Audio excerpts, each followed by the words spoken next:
ఆలయంలోకి ప్రవేశించిన తర్వాత ధ్వజస్తంభం ముందే సాష్టాంగ నమస్కారం చేయాలి అంటారు. ఎందుకని?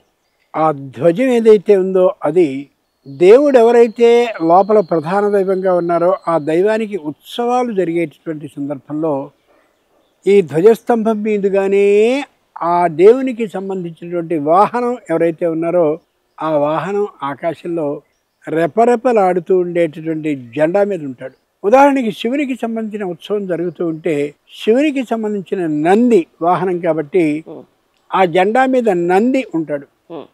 ఆ నంది రెపరెపలాడుతూ ధ్వజస్తంభం పైన ఆకాశంలో వెళ్ళే సిద్ధులు, సాధ్యులు, కింకరులు ఇంకా ఎవరెవరు ఉంటారో వాళ్ళందరినీ కూడా మా దేవుడికి ఉత్సవం జరుగుతుందయ్యా రా ఒకసారి చూసుకో అని చెప్పి వాళ్ళని పిలిచి పెడతాడు.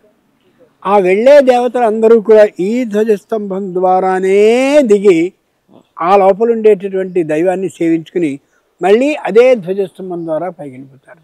అంటే దేవతలు వచ్చే చోటు, దేవతలు వెళ్ళే చోటు, ఆ వెళ్ళేటటువంటి వాళ్ళకి మార్గంగా ఉండేటటువంటిది ఏదో అది ధ్వజస్తంభం. అంచేత దేవతలారా మీరు ఎందరో దీంట్లోంచి వచ్చారు, మళ్ళీ ఎందరో దేవతల ద్వారా దేవతలుగా దీని నుండి వెళ్ళారు.